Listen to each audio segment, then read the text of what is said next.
Welcome back to our coaching network. Again, I am Pat Kearney, one of the co-founders. Tonight, we are talking DB play with Coach Jovon Johnson. He is at Gannon. He is the DB's coach and special teams coordinator. And specifically, we are talking structuring EDDs for a cover three base. Coach, I'll let you take it from here. Appreciate you jumping on with us. No problem. So just to kind of give you guys an introduction of myself, here's a couple things about me that a lot of people probably would like to know. So played at the University of Iowa, played defensive back there, from college, went pro, played 13 years professionally. And then, after my pro playing career, I got into college coaching. I was a defensive coordinator and DB's coach at Defiance College, a D3 school out in Ohio near Toledo, for 3 seasons. And then I was the head coach at Northeast High School for 2 years, just outside of Erie, Pennsylvania. Kind of giving you guys a little update of my why. I love the game of football. I'm passionate about the game of football. It's been a part of my life since I can remember, dating back to my early age, when we used to play pickup in the backyard and just playing the game. So I actually absolutely love the game. It's something that I enjoy. I'm passionate about, and you guys will find out why here in a few minutes. But today we're going to talk about structuring your EDDs for a cover three base and what that looks like. So what I'm going to do to start is I'm going to give you a whole lot of information. Kind of what I like to say is the recipe to what you're going to do when you get out on the field. So it'll kind of be like a progression plan, so to speak, to give you an idea of why we do what we do and how we do it. So just for starters, all right, so I always use the teaching progression that you're going to see things at least 7 times. So you're going to see it on install. When we do our playbook install, you're going to have a visual of that, because I'm a firm believer that understanding that players learn in different ways. So you're going to see it, you're going to hear it, you're going to walk through it, you're going to run through it, you're going to have all these different variations of that, and then you're going to watch yourself do it. So, just kind of how we do it. So we install in meetings with a paper version, and then we show you a video clip of what that looks like in action. And then during practice, that's where you use the development piece. We're going to talk about it and walk through. We're going to teach you different drills and techniques in individual period to develop those skill sets to execute, that said assignment. And then you're going to do it in one-on-ones. You're going to do it in 7-on-7. You're going to do it in team. And then from team, you're going to watch it on video after practice to critique yourself to see how well of a job you did. And that's kind of the idea of how you progress. Each day you want to get better and better. And then at the end of it, you want to make sure that you're not having to get corrected all the time. Because if we have to keep telling you over and over, ultimately you kind of lose your spot. 3 things that defensive backs must be able to do. And that's tackle in the open field. I mean, it sounds like a cliche job to execute, but it's probably the hardest job to do on the football field. And when you're a cover 3 base, typically you're gonna be able to close up the run gaps inside, but on the outside you're gonna have to be able to tackle in space. Number 2, you got to play the deep ball. Cover 3, you're gonna get a lot of 4 verticals, different things to stretch you vertically because of the fact that you only have 3 deep players. So you got to be ready for that and how to play the deep ball. Then you got to get off blocks, because everything is not predicated off a pass. Just because you're a cover 3 team doesn't mean that you're going to be, solely playing the pass. You have to be able to get off blocks and be able to be active in the run game with those deep third players, as well as your underneath cover guys in the defensive line. So a couple qualities of great defensive backs. So I'm a big believer that you have to have great mental discipline and toughness. Like the DBs that are excellent, or the ones that excel at a high level, they are very, very disciplined mentally, and they have the mental toughness to be able to move on to the next play and not live in the past. And that's one of those things where you got to continue to build that, and don't just think that guys have it, because sometimes guys will go in a tank when they get beat. But the ability to maintain a level of concentration throughout the events of a play which means discipline. Number two, you got to be extremely self-confident. And I mean, living on the island, one thing I do in our DB room, I tell our DBs from day one, I'm going to teach you how to live on the island. I don't want you to be relying on help all the time. I want you to understand where your help is, but not rely on your help. So we're going to live on an island. We're going to have extreme confidence, and we're going to challenge the world's best athletes every day. The third thing is we're very attention to details, right? Receivers alignments. We're going to be attention to detail there. Offensive lineman sets, whether they're forward or backward. Is there elephants on parade? Different things that you kind of pick up on when you understand the game at a high level and pay attention to the details. Always playing with the great technique and being fundamentally sound in everything that you do. So we want to be, number 4, excellent awareness with instincts. So our awareness has to be keen. Like we have to be very aware of what's happening. Personnel, down and distance, motions, shifts, trades, different things like that. You have to understand what's going on so that you can understand what your assignment is and how that relates to you. The knowledge of the opponent's personnel. Is it 11 personnel? Is it 10? Do they got 2 backs, 1 back? Or is it 2 tight ends or 3 tight ends? The ability to be able to diagnose a receiver's plan of attack when he comes off the ball. There's a lot of intricate details of playing the DB position that you have to know before you go out on the field and expect to execute. Number 5, in a cover 3 base, we want our deep guys to be superior when it comes to ball skills. Like we want to be ball hawks, attacking the football, making plays on the ball, and always going after the ball when the ball's in the air, whether that results in PBUs, interceptions, tip balls that get intercepted, but we always want to have some sort of effect on the football when the ball's in the air. The next thing is we want to be superior in open field tackling. I said this earlier, a lot of times it's the most difficult thing to do when you're dealing with elite athletes is to tackle the ball in open field. So you got to always maintain a positive body language, a positive body position and body control, being able to go from a long stride to a short stride. Some people call it a shimmy, but we want to get from long stride to short stride and be able to be ready to change direction and be near foot, near shoulder, and leverage the football. We want to be sure tacklers. Sometimes we want to be explosive tacklers. If we get in a position to take a shot, take a shot. Let's make sure the ball carrier doesn't go forward. Number 7 is clutch performers. Like there's situations in football games that you have to be clutch in. And that, I mean, if you're a cover 3 base, this is going to be something that's very big that you got to understand. Are we in the red area, right? What are they going to do? How are they going to attack us in the red area? 2-minute situations, right? Cover 3, you're probably going to get 4 verts at some point in 2 minutes, right? Because they're going to try to take a chunk play to get the ball down the field. 3rd down, right? Are they playing 3rd and long, 3rd and extra? Understanding those situations, because 3rd and long is different from 3rd and 7 to 10, right? You got to be ready for that. And then sudden change moments when the offense turns the ball over, right? We don't want guys sitting on the bench, having a Gatorade, and just kind of hanging out. We want you to be ready in the blink of an eye to be able to get back on the field and execute the assignment to get a stop.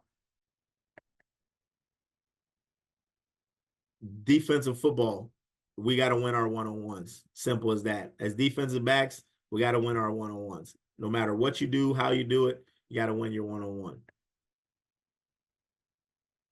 Right? There's 3 phases to this thing, right? As a DB, agility, block construction, contact, right? Tackling. So agilities are, your movement patterns. Your block destruction, how are you getting off blocks when it's run? And then the contact or the contact is the technique and tackling part. All right, so we got our database. So we're going to always have some sort of drill base. Sometimes we add things to our drill database. Sometimes we might take some stuff out, but we're always going to practice something to develop as defensive backs to make sure that we can execute said assignments. All right, and then we're going to have our tackling database as well. So I'm going to give you guys kind of like an EDD outline of how we kind of structure our EDDs. Now, mind you, we are not a cover 3 based team, but I kind of edited, our drill database to a cover base approach. So if you guys are cover 3 and you use cover 3 principles and do those types of things, these are the drills that we utilize that are catered towards being a cover 3 base unit. All right. So when you structure your EDDs, a couple things you want to always talk about is stance and start and keys, right? I tell the guys, if you don't know, ask. And that's like, it sounds funny, but if you don't know, ask. And we use the acronym for ask: alignment, assignment, stance, and keys. If you can do those 3 things, or those 3 things, you can probably play for me. But if you don't know those 3 things, you probably have a hard time of getting on the football field, right? So alignment, assignment, stance, and key. So when we work these EDDs, right, we're going to always start with our stance, our keys, and our alignment, assignment stuff. So we always keep those things in mind. So we use the tempo pedal as our first drill. So what we want to do is, right, typically I tell guys to get their outside foot up, with their shoulders over their toes, slight bend at the waist with a Z in the knee, right? We want to get our weight on our front foot so we can push and key the 3 and then get into a pedal. All right. We want to maintain contact through the ground when we go into our pedal. We don't want to have elongated steps so that we are taking too much time of losing contact with the ground. We want to maintain contact through the ground as we go into our pedal, right? I'm not a real big, where are your hands, how are your hands moving type of thing. Some guys like, the violent hand action moving backwards. Some guys use them as levers. I'm not really big on that. However you feel comfortable, that's what I'm going to allow you to do. But we want to maintain contact with the ground and our pedal so that we can change direction in a blink of an eye. So we always go from the sideline to the hash on a straight pedal, and then we come back from the hash back to the sideline. All right, same kind of deal. My DB on the right here, if you guys see my guy on the right, he's kind of elongated with his steps. He's a little bit longer with his contact with the ground. So we want to kind of shorten those steps down, like the defensive back on the left. Like we want to be quicker with our contact with the ground so that we can change direction faster. Might not seem like a big deal, but the more you rep it, the more understanding you'll have of it, because it becomes a big deal, in those blink of an eye transitions. If your foot's off the ground, typically, you won't be able to make the play. So we go from a tempo pedal to a quick weave pedal. And the coaching point in the quick weave pedal is, right, we get our same stance and start position, key to 3-step, et cetera, and then we get into our pedal. Now we're telling our guys, all right, if you're on an outside leverage, right, your inside hip is to his outside hip. We got to maintain that leverage position throughout the down. If I'm on an inside leverage, right, my outside hip is attached to the receiver's inside hip, and I have to maintain that leverage through the down. Now, understanding the divider rule, right, when that guy gets on your divider or inside or outside of your divider, your leverage may change throughout the down.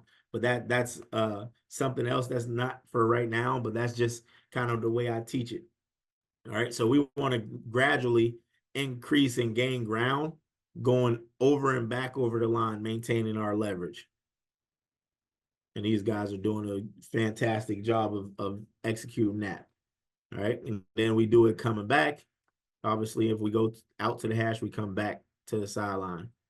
But we want to stay tight to the line, hug that line, and make sure we are getting over the line gradually, not kind of over and back, jerky. So from there, we go into our 5-yard pedal weave. So the pedal weave is utilized for maintaining leverage, but also understanding that, if a receiver pushed hard inside, if you only got one guy, right, you're going to utilize the weave, especially in cover 3. You got to maintain your leverage. So we're going to pedal weave for 5 yards. Whoops. All right, here we go. Fast forward just a little bit. All right, so now we maintaining a square shoulder position. All right, our shoulders stay square to the sideline the whole way throughout the down. Right, and we're pushing off of our outside foot and gaining ground, and then changing direction and pushing going the other way. Coming back, same thing, shoulder square, pushing, weaving, maintaining the leverage position.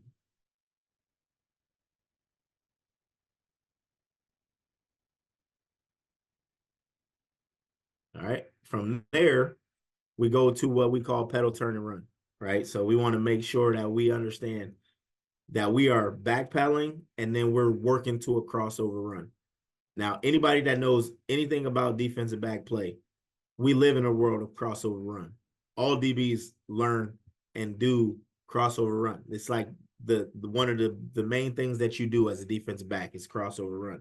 So you got to maintain a body position of being parallel to the line of scrimmage or to the sideline or what the receiver, so to speak, with your shoulders. So we're being kind of in a side position on the receiver, right? So when we get to a crossover run, all right, when I talk to these guys, I'm telling these guys, all right, let's keep our shoulder square to the line and our inside shoulder down.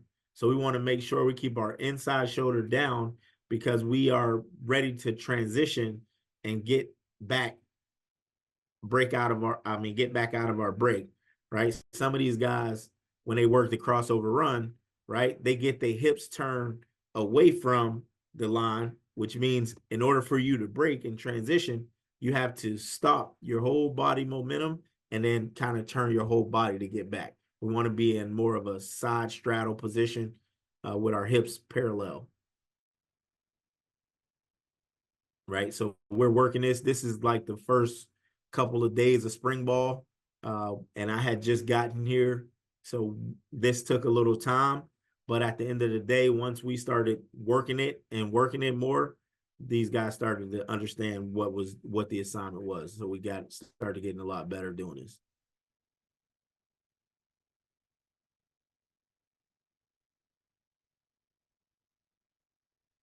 So we working that crossover run pedal, pin our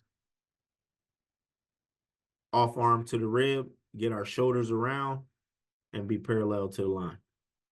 So pedal, turn, and run. So the fishtail is catered towards more of the middle safety. So we call it turn and burn. Some people call it fishtail. You know, for the sake of the drill, we call it fishtail, right? So we're going to get to the middle of the field and get back into a pedal. And I'll show you on film of a guy doing this in actual live rep situation. So we're getting to the middle, and then we're getting back to a pedal. And then we're going to get off that line back on the 45.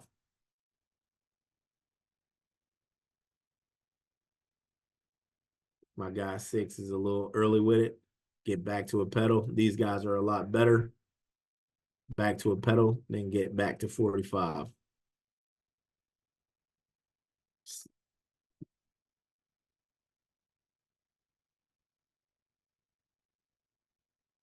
There we go. This is better. So we're working to get to the middle of the field and get into a pedal. You never know. You might have to get to the middle of the field and then come off of that back pedal while in the middle of the field to a 45-degree break, or 90-degree break, or whatever the case may be, depending on what kind of route concepts you're getting. So we worked the two bursts. So two bursts for the guys in the cover 3 world is just a drill to emphasize opening the hips. So we want to really work, you know, turning and getting to a crossover run and just the small details of opening that inside hip and getting our shoulders open. So we're going to work a pedal, and then we're going to turn to a crossover run, get back to a pedal, and then crossover run the opposite direction. So as stated before, these guys are doing a much better job, right, of getting to a side straddle position and working with their shoulders parallel, with their inside shoulder down, they're working this a lot better now in this drill here. So they're not getting their hips turned completely to the hash. So it's a lot better by these guys here. It's a good job here by this group as well. So as you can see, pinning that hip with that offhand, getting those hips open, and getting into a crossover run position.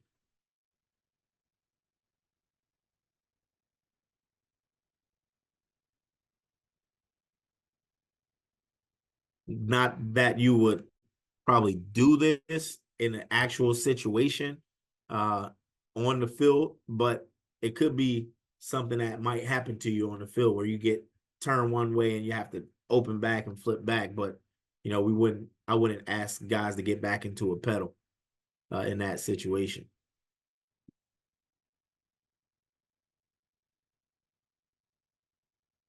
But again, this is more of a working the hips rather than the turn. So from there, we get into our break series. So now our break series is going to be predicated off of a lot of different angles.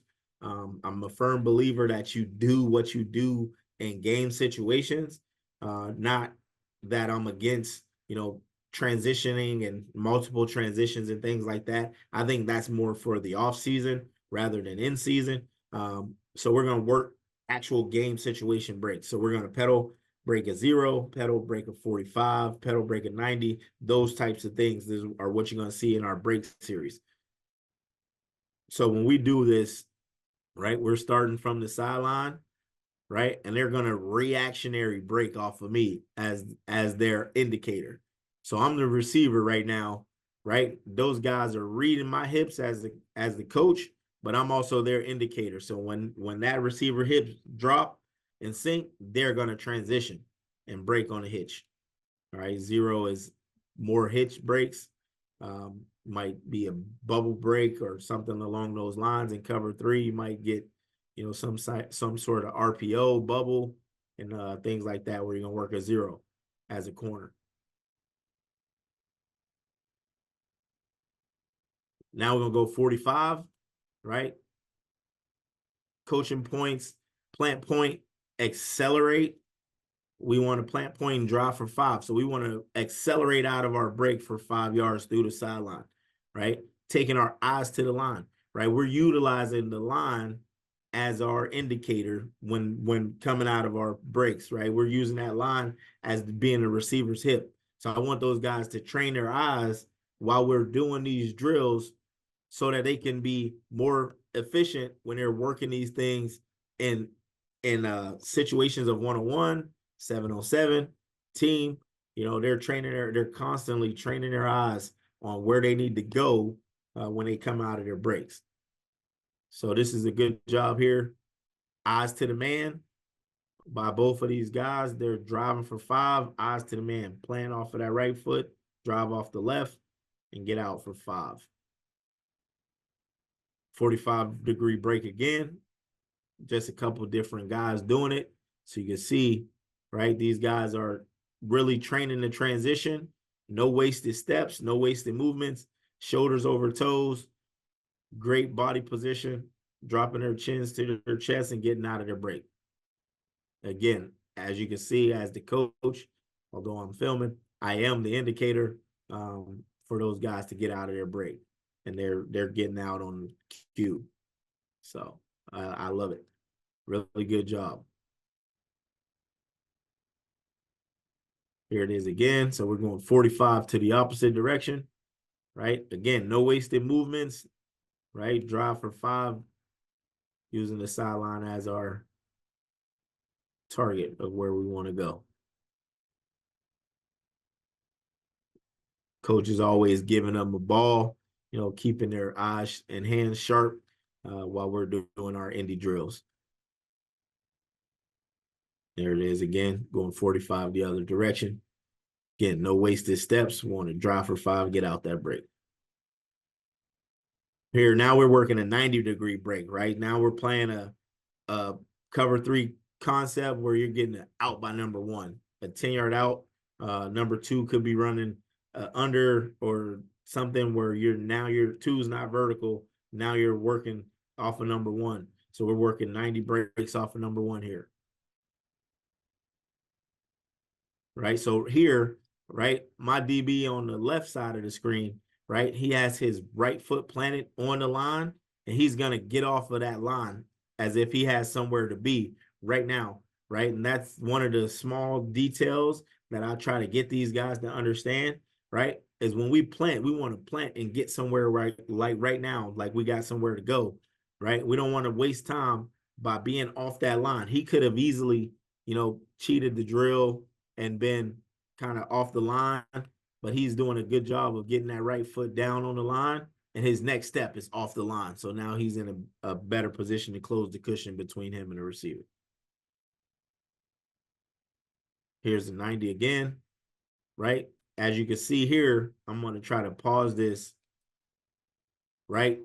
The DB in the middle, right? His right foot is off that line. So he's losing about a half a yard to a yard on his break, and he's not going nowhere with his second step. So he's planting off the right, driving off the left, but his left foot is on the line. We want to make sure that we're getting off that line as fast as possible, right? We don't want to lose that extra yard to get back in phase. We want to get to the hip of the receiver right now, right? No wasted movements. That's kind of a wasted half of a yard.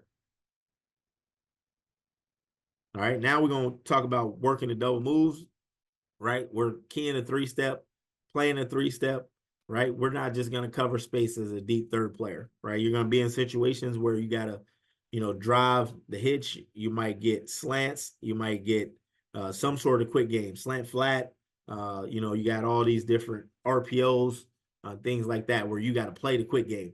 So we're going to drill the quick game stuff. So now we're going to get hitch and go, right? Working a 0 break and getting out of it with no wasted movements, right? Again, this is a great job by both of these guys of transitioning with no wasted steps. You just got to finish with the ball. All right, then we go slant and go. So now we're working a 45 to a transition on a slant and go. So you're getting double slants, right? You're driving the slant. We're going to drive that outside slant, and then we're going to play his upfield shoulder and close the distance between the ball, the man and the quarterback. All right, but I'm going to tell this DB on the right side of the screen, when we intercept the football, right, he has the ball in his hands. We need to go finish with turning the ball over for takeaway for a touchdown, right? We're not just going to stop playing when we intercept the ball and get tackled right there. We looking to score, put the ball in the end zone as many times as possible. Here it is again, double move, 45, slant and go.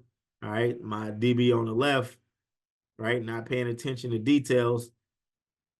He man turns this, right? We're zone turning in cover 3, right? We're going to zone turn so we can see the quarterback, right? We don't want to see the man. We want to see the quarterback.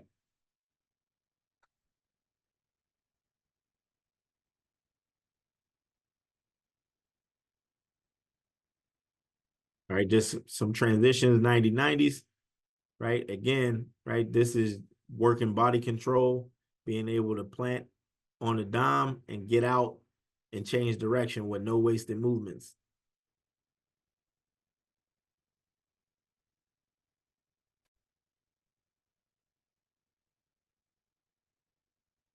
Those transitions, 90-90s, going the other way. Really working, getting those feet down, getting those shoulders and eyes around. As you can see, these guys aren't, when they come out of this 90-degree break, right, their eyes are going to the man's hip. They're not going back to the quarterback over here standing on the sideline, right? So we're, again, training our eyes to execute what we're trying to get accomplished. Now we're going to work a speed turn. All right, might get double post corner. You might get scissors where you get the post in the corner and you're delivering the post to the safety and you got a speed turn back to the corner, you know, we're working that drill here, getting off, playing the post, and then coming off to the corner off of a speed turn.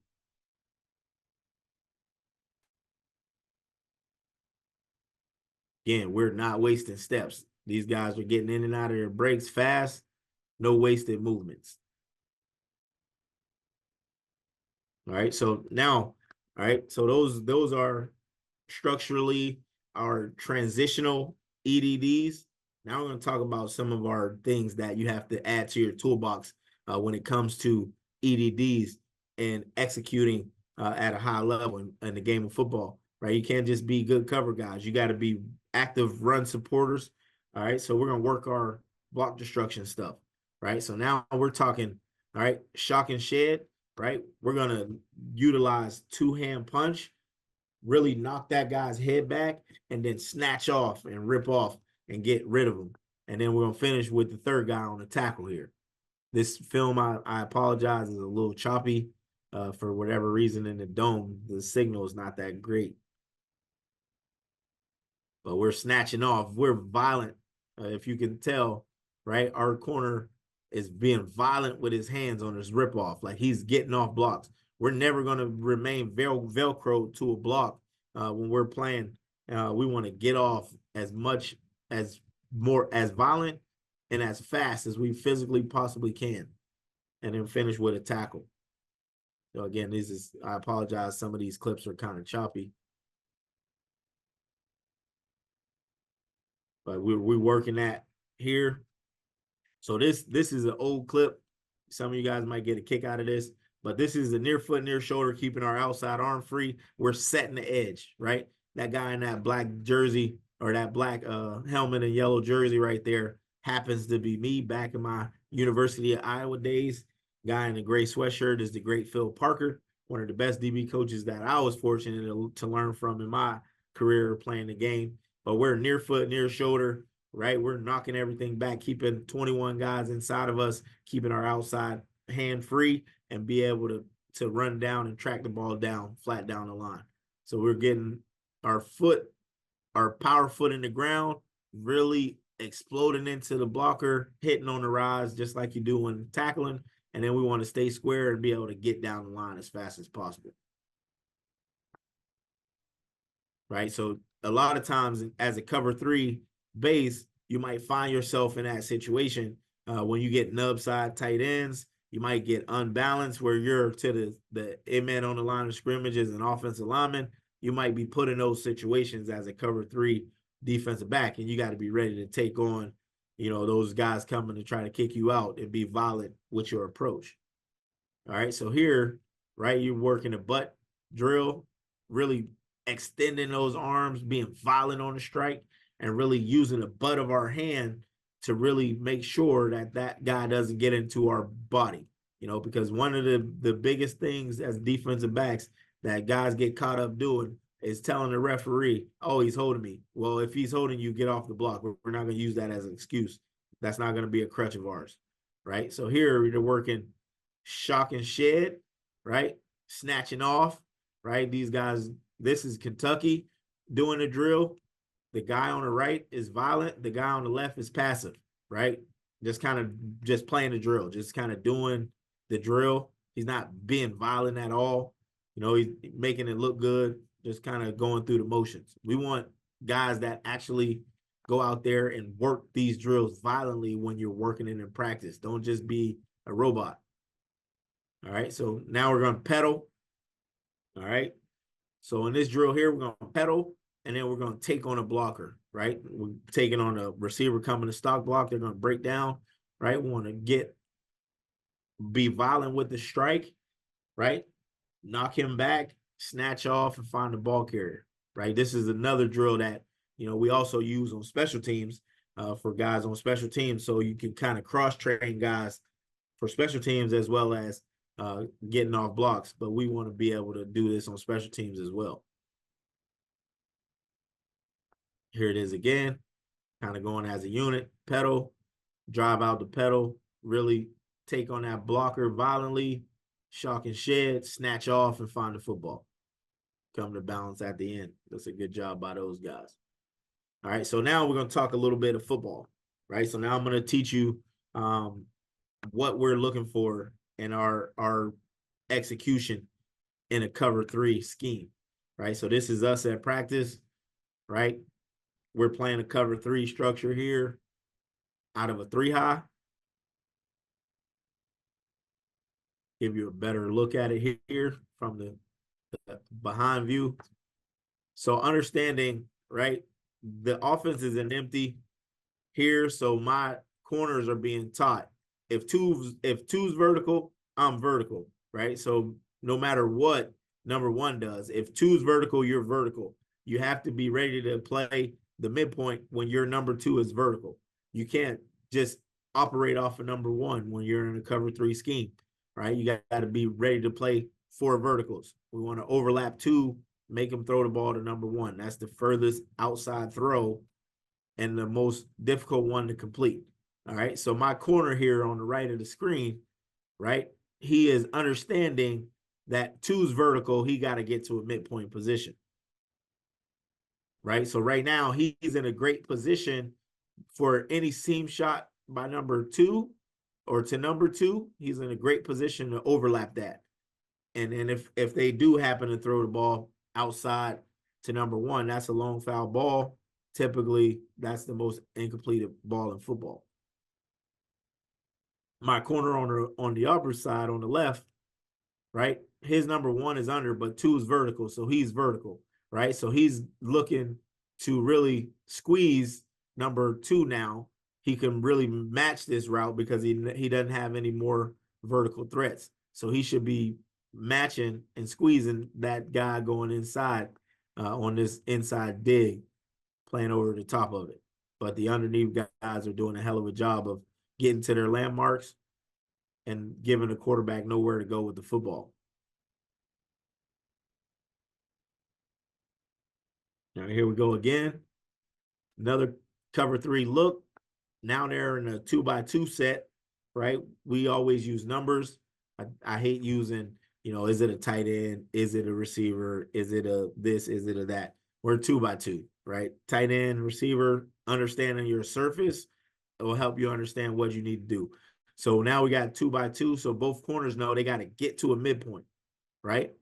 So right now, with the motion, right, my corner to the left of the screen, now he is in a position to have to come down and play the run if they were to run to the boundary to the nub side tight end, right? Excuse me. But now he's in a situation where he might have to use that near foot, near shoulder, take on a block, keep his outside arm free, that whole 9 yards. He's in that situation now. So that's why we work the drill. So he's in a situation where he needs to know, all right, now he understands that guy's releasing, right? So now he needs to overlap number 2 because they're running the rail route with the back, but he needs to overlap number 2 number 1, sorry, because the back is taken by the backers when he's out the backfield, right? And then also to my corner on the right, his number 2 disappears right now. So he knows now I can relate to number 1. I no longer have to worry about getting to a midpoint, right? You don't have to midpoint when number 1 is vertical and 2's under, right? You're going to relate to 1.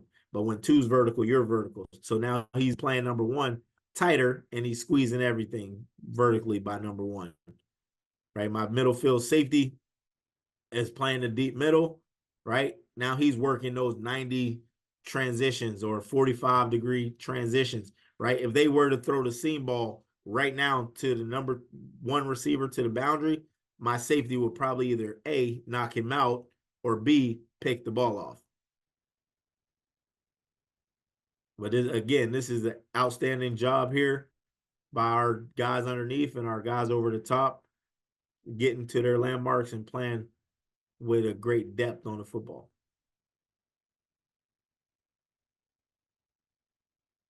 All right, here we go again, right? 2x2 set, right? We're in cover 3. It's automatic. So now the corner to the left, he understands. Now he's pretty much only got one threat. So he can play more of an aggressive cover three. He doesn't have to really drop to a deep third, right? He doesn't have to play a passive because he doesn't have number two. He can play one more aggressive. All right. My corner to the other side, he still has a number two. So he has to see if two's vertical, he's vertical, right? His number two disappears right now off of the snap. So now he knows I can relate to number one and squeeze him and play tighter to him, right? My safety, right? My field safety here to the right, right? He's working the fishtail technique, right? So he's working to get to the middle of the field and then getting back into a pedal. This is the fishtail drill that we worked. And now he's also utilizing a pedal weave, right, at the top of the stem because the ball's not coming out yet. So he's reading the quarterback and seeing what he's getting, right? I like for my corner over here to the left to be a lot more aggressive to the single receiver. He's kind of working to a midpoint, but he don't need the midpoint versus a single receiver. Again, this is a great play by our underneath guys, leveraging the football, kind of just off center a little bit, but at the end of the day, we're still in a good position, leveraging the ball, guy inside, guy outside, guy forces a turnover, intercepts the ball, and then we're off to the races. It's a heck of a play there by our linebacker. All right, here we go again, right? So we're 3-by-1. All right, so now our corner to the right of the screen knows he got one threat. He can play this more aggressive. He doesn't have to work to a midpoint because he only has one threat. My corner up top has to work to the midpoint. All right, so he understands, right? Number two is vertical, so he's vertical. I would like to see my safety down bottom or up top get his hands on number two and force him to go outside and over top of him. But he has to be responsible for the comeback by number one, right? So you got to buzz and get to the numbers. And then our backer is relating to the hash. He's the hook curl player, right? So he's making sure that he's relating to the hash. And then we're in a drop 8 because we're a 3 down front here. So we got 5 under, 3 deep. But again, look at my corner here down bottom. All right, the one over here on the right. Watch how aggressively he's playing this. He's really aggressive on his comeback by number one because he doesn't have 2 verticals. So he's being a lot more aggressive. That's what I want out of our DBs. I want you to understand your surface space, surface area. What are you getting? Who are you working with? And how you can play that and be aggressive. Here it is from a little bit of a different look. But again, 7-on-7, quarterbacks holding the ball. That's a win for us on defense.